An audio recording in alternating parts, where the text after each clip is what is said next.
Welcome to our channel Pyramid Times. Myself Veena Survu, Creative Director at Pyramid Times and also a alternative healer. And we have with us Nitya Chellam, who is a Reiki Grandmaster, Access Bars Facilitators, Access Consciousness Facilitator and also a Shamanic Facilitator. Welcome Nitya to Pyramid Times. Thank you, Veena. I'm so happy to be here with you today. Yeah, today's our topic is learning from animals. So Nitya, what kind of things do we generally learn from animals? That's an amazing question, Veena. I don't think many people do learn from animals, but what can we learn from animals? And it'll be really good to start learning this and following them. So the first thing is presence. What does presence means? None of the animals are actually worried about the past or worried about the future or worried about where is my next meal going to come from? Do I have enough air to breathe? Do I have enough money? Will I get a disease tomorrow? None of these worries or fears are there for animals. It is us who keep worrying, who think about the past, who are stuck in the past or stuck in the future. The first thing to learn is how to be so present, how only this moment matters. The second thing is alertness and this ability to believe in your own natural instincts. So all the animals are alert. You know, when they're birds, when you're near birds, they fly away. They can sense that you're near. When you're near any animal, they will move away. Even snakes, they tend to move away from people. The reason is they can sense you, they're alert, they actually know what's happening in their surroundings, when to move, when to not move, and also follow their natural instinct. They will actually know who's their enemy, who has fear about them, who's going to harm them, and they try to keep away from those folk. So we also have a natural instinct within us that tells us a lot, but we are not alert, nor do we follow our instinct, nor are we in tune with our own true selves. So the first thing to learn from animals is presence, following your natural instinct, being alert, and also let's talk about comparison, right? None of the animals try to be like other animals. So if you see birds don't try to go into water and swim, and then zebras don't try to like grow as tall as giraffes, right? But if you take the human community, we have lost this ability to look at our own uniqueness. It's more as competition, who's the best at maths, who's the best at English. We're not looking at what is the uniqueness of each person and just be yourself. Look at each and every animal, they just be themselves. They're not trying to compete with each other, they're not trying to be something that they're not. So like I said, birds don't try to swim, fishes don't try to go out and fly. They do what they're good at, and they do what comes to them naturally, and they're so happy in the present. So that's a way of amazing living. Just few of the things that we can learn from animals in general. If we want to be a bit more specific, we can look at the trait of each and every animal, and definitely there's something for us to learn from it. A fish will Yes. teach you how to just, flow with life. Just flow with the oceans. Fishes are very smart. Most of them don't flow against the ocean. They make life easy for them. What about birds? They fly. Even when they fly, you will not see all the birds all the time flapping their wings. They'll give a couple of flaps and just relax and allow the wind, to allow them to fly. So this way, they are very, very efficient in what they do.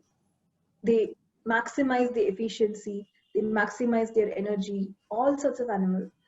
Now, if you take a snake, it will kind of teach you that you shed your old skin and let go of the old and keep changing. There is something new that keeps growing, and life is also that way. The more we let go of the old, there is a lot of space for the new. So this transformation is one thing that we can look at a snake and observe. And if you look at a crab, they move sideways when they walk. They don't actually only move in one direction or only in front. So life is also like that. How many directions can you move in to change things? Why should we only move in one direction all the time?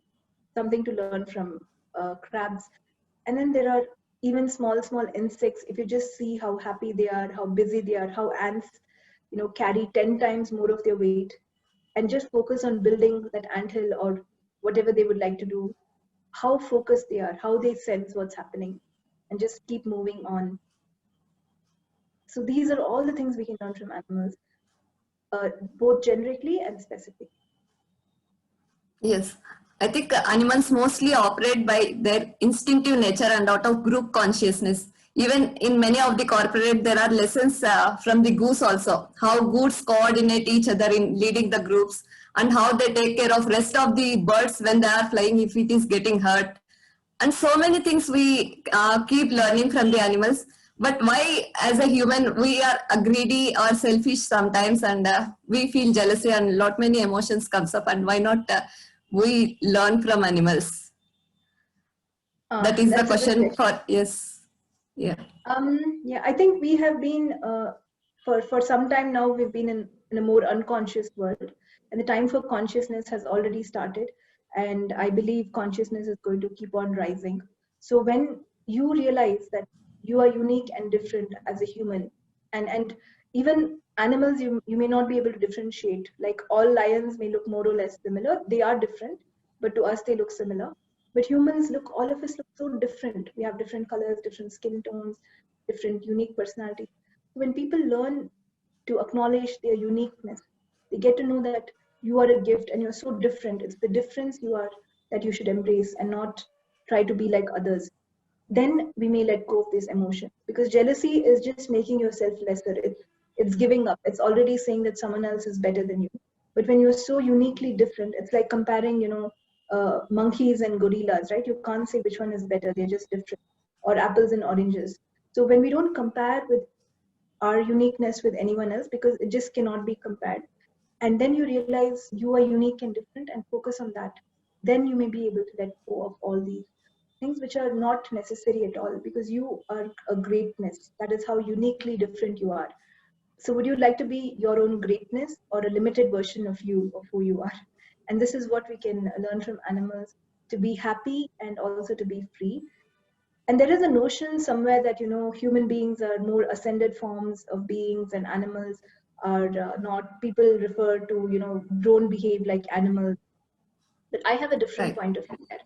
I think animals are very high and conscious. They know what to do, and they don't come and harm anyone or go out of the way to disturb anyone unless they are disturbed.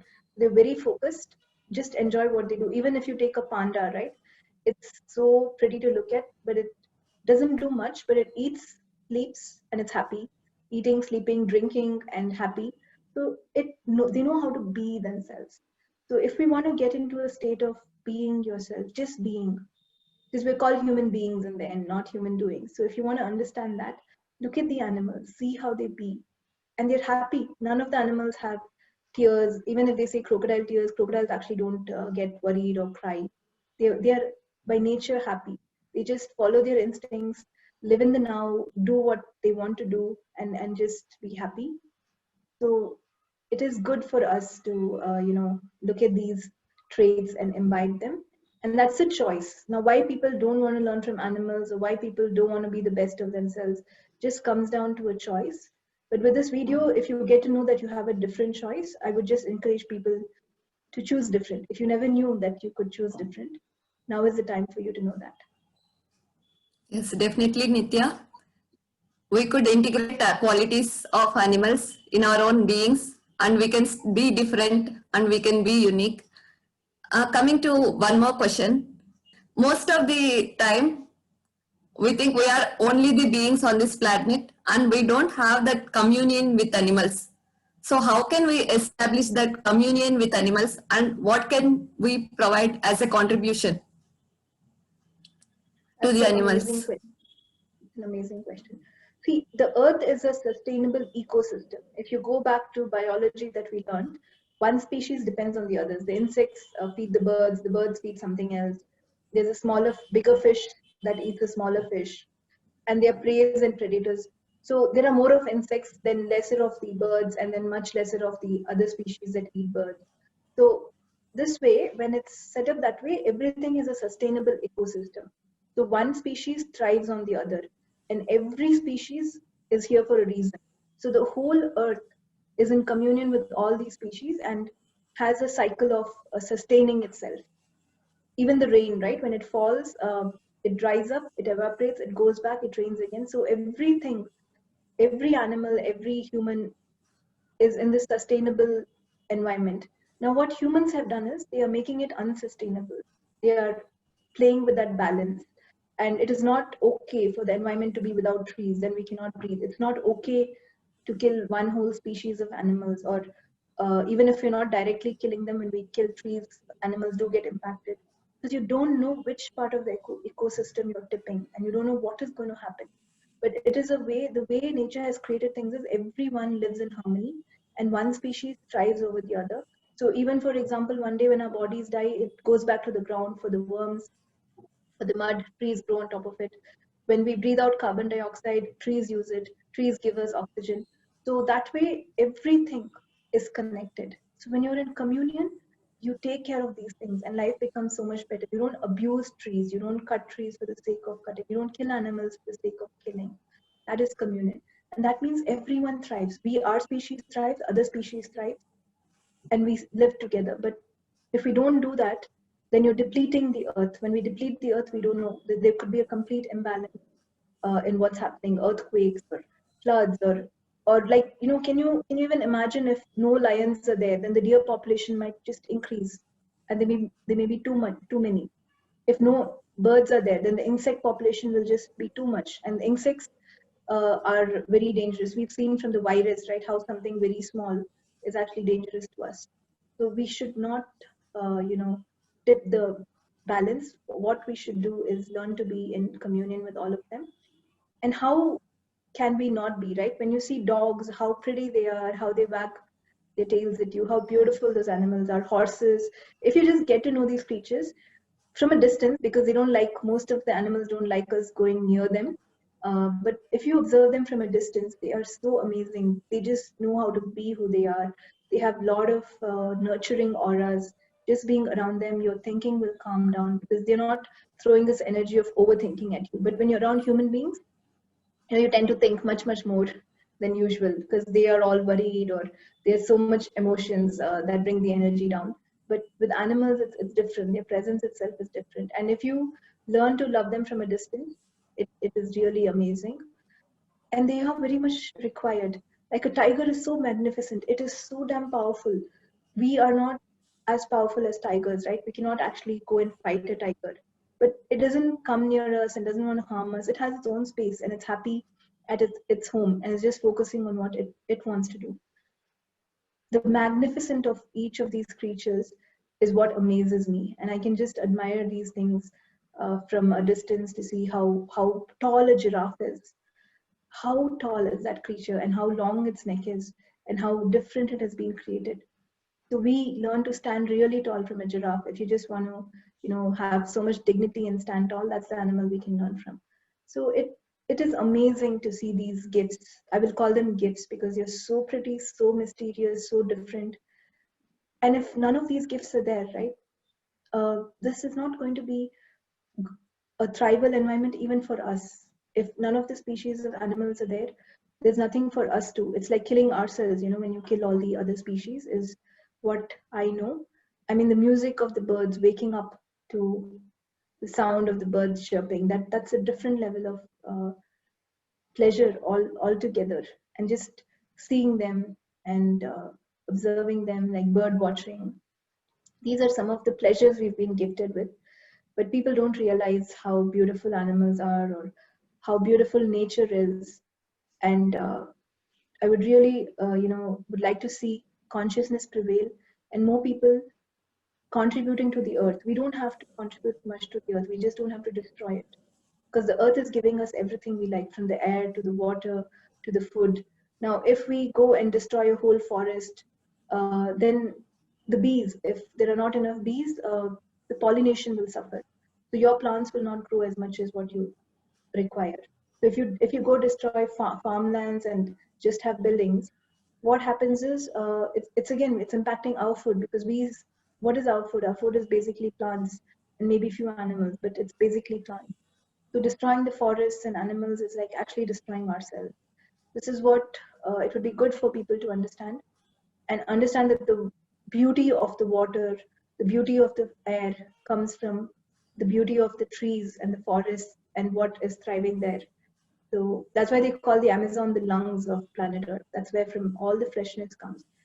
And in the end, for us to thrive, Veena, the most important thing is the air and the quality of the air that we breathe.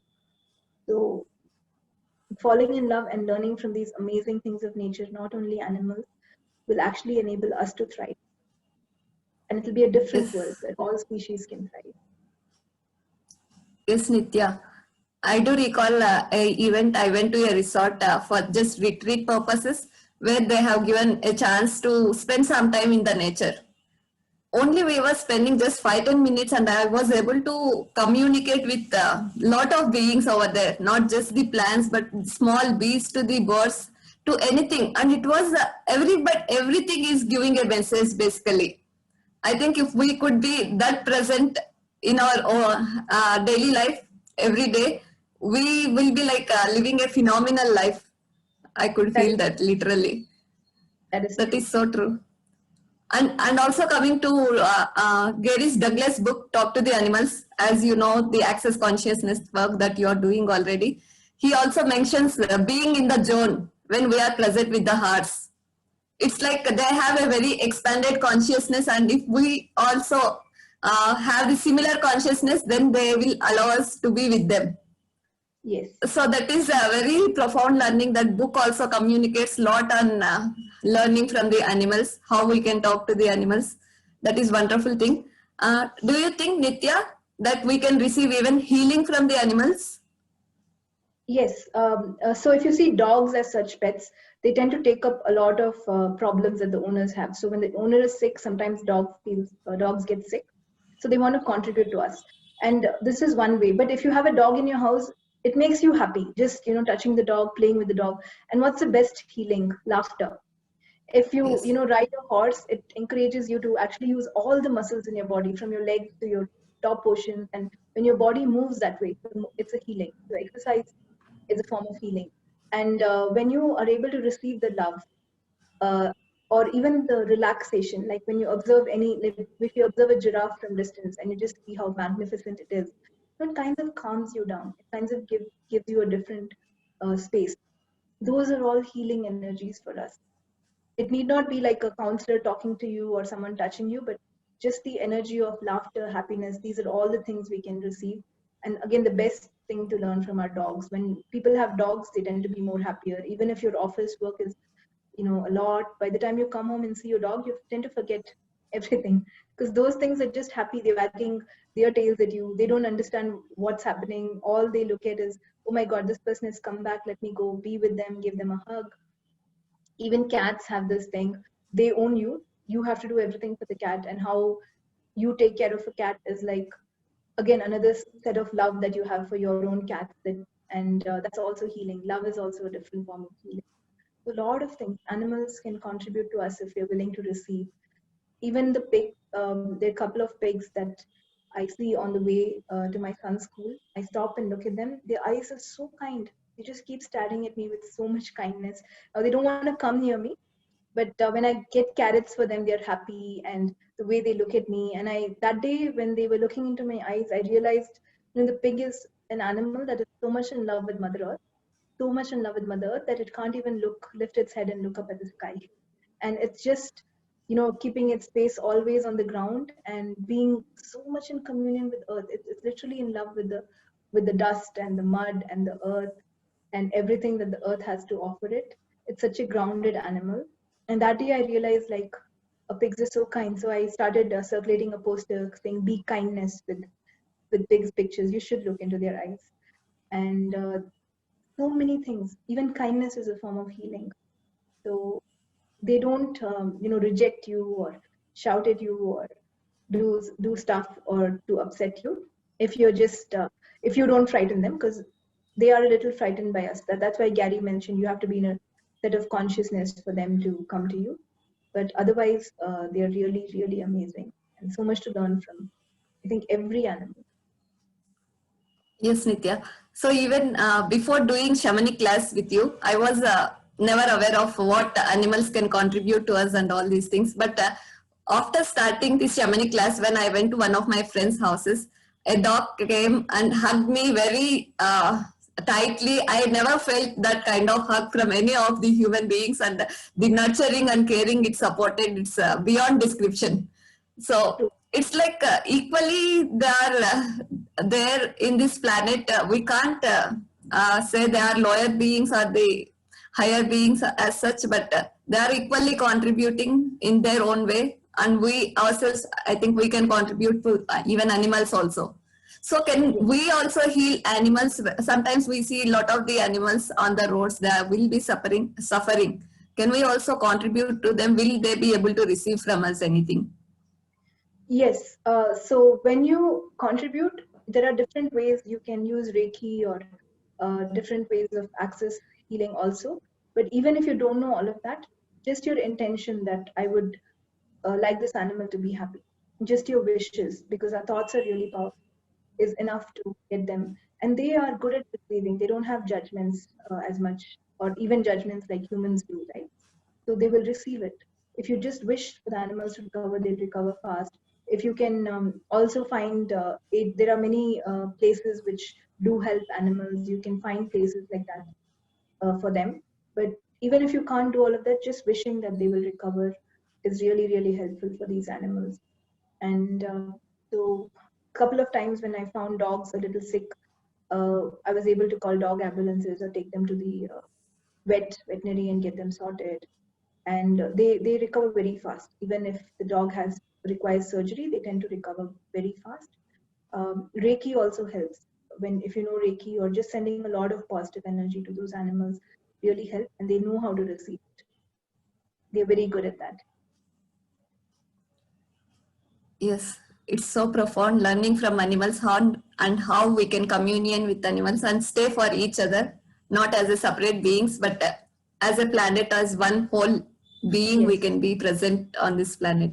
In conclusion, let's all thrive together. And also, if you go back, just one more animal to talk about is the cow. It contributes so much to us. It gives us milk. It takes care of you.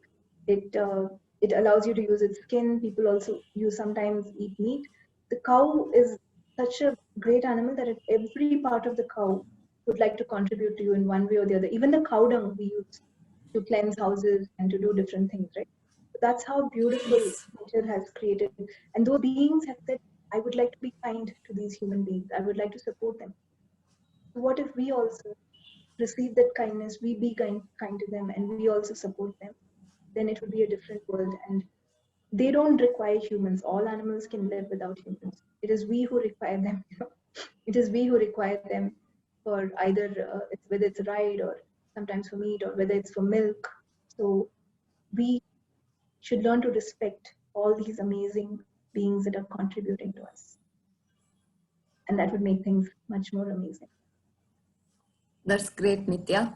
Thank you for this wonderful session.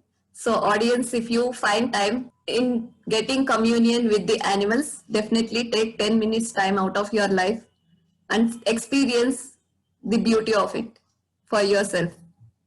Thank you so much, Nitya. Thank you, Veena. And viewers, please do subscribe to Pyramid Times. And we will see you next time. Thank you. Thank you.